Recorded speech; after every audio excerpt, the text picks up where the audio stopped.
What up, YouTube? JT's Reward here with, or Sean, with my friend Marlon, and, what movie did we just watch? Because of two reasons. Okay, so we were on Netflix and we were trying to watch something. So we chose Joseph, King of Dreams. It's adapted from the Bible story, and we were going through all these Disney movies, and I was like, yeah, I never saw Emperor's New Groove. And Sean's all like, you never see that? And for some reason, when we searched that, we got this in the listing, and then it just says cast. And Sean and I were so shocked it said Ben Affleck and Mark Hamill. The current Batman and the voice of the Joker are in this religious Bible movie. So Batman and the Joker were in a movie together. Now, I've seen this movie when I was a kid. And I just thought of it as a typical Bible movie. It's just so cheesy. It's not... Okay, the first act was just brutal. The first act is brutal. I was like, why are we sitting through this? Why are we doing this? And then I was asking Sean, I was like, who the fuck is Joseph? And he's all like, oh, Jesus' stepfather? And I'm like, yeah, but there's like a ton of Josephs in the Bible, is there not? He's like, no. And I don't know. And then we found out it's not the same dude. It's somebody else. And I'm like, oh, there are other Josephs. Yeah, at the end of the movie, we're like, I guess not. Yeah, I guess unless he like was the king of Egypt and then just retired. I mean, yeah, this movie is basically, from what I read, this is supposed to be a prequel to Prince of Egypt, which is a movie starring Val Kilmer as God, Ralph Fiennes as Ramses, I believe. Back then, when they made these Bible movies, they got the best celebrities because it's just like Christian Bale was Thomas in Pocahontas. Like, it's like, oh, we really going? Is it really you, Pocahontas? Oh my God. John Smith? Huh? Turn on my lights. No, the thing with this movie though is fucking Ben Affleck. Ben Affleck is just like, no. How does he talk to his brothers? I can't even remember his brothers' names. He's like, Judah. No. It's Ben Affleck. His voice cracks so much. Ben Affleck is so bad, but he's so funny. Ben Affleck knows what movie he's in. He's making fun of him as he's doing the dialogue. And Mark Hamill's trying to do it all serious. But except for one part. Mark Hamill is a consummate professional. I don't care what project he does, he gives it 100%. Even as Judah. My favorite part of this movie is Mark Hamill's one line. We should cut it in right here for the audience. Alright, we're gonna cut it in right now. I am your brother, Joseph.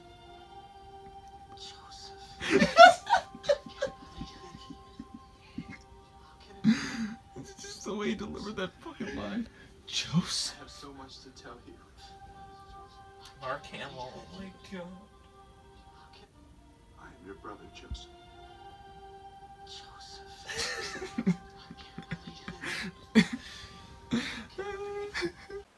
Okay, welcome back. So, we just couldn't. We replayed that part like 15 times. I don't know how many times we went through that. It's like Mark Hamill's like grabbing Ben Affleck's cloak, and he's like almost like he's down on his knees asking for some, and then he just looks up. He's like, Joseph, and just the way he says the line. Wow, we're going to hell. Yeah, pretty much. Yeah, this movie's not very good. It's only an hour and 15 minutes. Well, actually, for us, it was like an hour. It was like an hour and a half because we kept replaying Mark Hamill's line. We're going to hell because we're making fun of this innocent Jesus movie. Yeah, it's and it's funny because the fact that we're Catholic is like, and we're sitting here just being a-holes about it. Well, it's not like there hasn't been good Catholic movies. The Ten Commandments, I think, is a masterpiece. Oh, the really old one? Well, yeah. Charlton Heston. Not the one from the 1920s. Cecil B. DeMille's one? The old one. Amazing. In fact... Wait, which one are you talking about? Again? No, you're talking about the old one. The one from like the 19... This big hoss of a movie. It was a pretty big movie for its time. I mean, just look at this thing. Squint against the grandeur. Look at it. It comes with the commandments tablets there. The 10 Commandments. Yeah, those are the actual ones. Yeah, these are the actual ones. So it's not in the Ark of the Covenant. You won't like melt your face off if you open them and read them. Sean is a god. He reached in there and pulled them out. Yeah, I pulled them out. So I'm the expert at pull out. You gotta be in these day and age. Yes, that's true. But yeah, what else can we say about King of Dreams? Oh, when they switched to the singing voice. Okay, the singing voice it's such It's a violent so- switch. It's such a hard right turn. It's like the most it's like, oh no, guys, and it's just like, you, my God. I'm like, what are you? This immaculate voice. This immaculate voice comes out, and then all of a sudden, no, at first it's the immaculate voice. It is the immaculate voice at first, and then it switches over to Ben Affleck, And like, it's so funny. wow. He's like, hey guys, I'm Ben Affleck. And I'm like, that's Batman. I mean, he This it's way when people are like, oh, Ben Affleck's starting to leave Batman, like, okay, okay, Ben, and then the Pharaoh's not the the Pharaoh's Pharaoh himself is fucking Sully from Uncharted, yeah. So there's some really good Richard talent in here. McGonagall. And then the guy, what's his name, who voices the Joker in the Batman? Michael something? I don't think it's Kevin Michael Richardson. From what I read, he's not in the movie, but it sounds a lot like him. That's him, I swear to God. It sounds a lot. His voice was Dexter's so dad deep. is in this too. Dexter's dad for Dexter's Lab. Dexter. Remember the Muffin episode? I'm trying to remember. He's like the Muffin King. He's like gnawing on the little muffin. Remember the one where his wife throws a snowball at him? He's like, "It's the coldest winter ever." I think so. I remember the one. She took the snow. Dexter, Dexter. I am your father. So we need to defeat Dee Dee. The snowball one. Oh, now I remember. Yeah, Dexter's dad is like the most Dexter, like, morning time is daddy's. disturbed father. What was his daddy's special bathroom time or whatever? I don't know. Dexter's dad was disturbed. Or Dexter, what is this lab doing here? I don't think they ever discovered the lab. No, like, because I love Labradors. This is where he has the dog. God, his dad. And I love that guy. That guy's been in a lot of stuff too. Like he was on the Batman. He voiced his character of Ragdoll, and he was the best episode of that whole series. He just I peed myself laughing so Oh, hard. was he the same voice as as the Creeper? Yes, he's Jack Ryder / the Creeper as well. This guy, I just love this guy. I always forget his name, but whenever I hear his voice, I instantly smile. He was in The Land Before Time too. He's Aussie. He's like, you've got to have eggs. I just love this guy so much in everything he said. The voice work is so great, but this movie, it's just so easy. Like, I don't see how Joseph changes. Like, At all. He doesn't like go from like I think he only has one flaw. And that's he's just pissed at his brother, which I'd be too. But at the same time, It's not like he learned inner forgiveness. You know what I mean? Like when somebody screws you over, they don't say they don't say they're sorry. You eventually learn to just forgive. But no, he just like made them beg for forgiveness. Get Got on to the your point where they knees had and no. tell me you love me. It got to the point where they had to like be like, Joseph, take me instead, and then it's like, Joseph. Oh man. What if they didn't apologize? He would have screwed him over. Yeah, I guess they learned. So forgiveness. I mean, Joseph doesn't really change. He just. Joseph has the easiest slavery I've ever seen. I mean, all he does is clean some floors. And then he's like, "Oh, you're." And then they learn he's really rewarded. smart, and then he learns to like, and then his master's wife. his master's wife tries to sleep with him, and, And then she's he's like, like, she's "No, like, I she's can't like, you're betray my object. She's like, I can do with you whatever I want, and she rips his shirt, and then somehow He goes to jail. the pharaohs or his master, He's like, "What did you blames do to him. my wife?" it's like you didn't do jack shit. She was unscathed. His shirt was ripped, and he's like, I don't know what to do with you. And like finally convinces the wife, and then he's like, just send him to jail. I won't chop your head off, but you're going to jail. And that was pretty shocking. I mean, obviously it's like a movie for like families and kids and stuff, but That would have made it more interesting. shocker. But I mean, it was. It wasn't that good. Well, I mean, It's not. he for doesn't us. learn anything. It's not like he's funny in terms of his arrogance or whatever. Like, He doesn't go through any big development at all. This movie. I guess it's only an hour and 14. I guess if he was really pissed at his brothers and they continued that, if I knew how angry angry he was, like, if they kept that issue, that flaw. So there's nothing, like, what's wrong with Joseph? There's no flaws with his character. He's really dumb. But no, there's nothing wrong with his character. He's smart. Okay, he's smart. But what's wrong? Like, what's the flaw? What does he learn? He learns nothing. That's true. He just does things. He learns to forgive his brothers who threw into slavery. You know what? Honestly, it's a good thing he went into slavery because he gets to become the king of Egypt pretty much. So he literally, like... He only gained from it. Yeah, he only gained. He didn't, like... Slavery was the easiest job he's ever had. What did he learn? His father taught him everything as an adolescent. He taught the Egyptians how to, grow all the grain. What the hell did Joseph learn?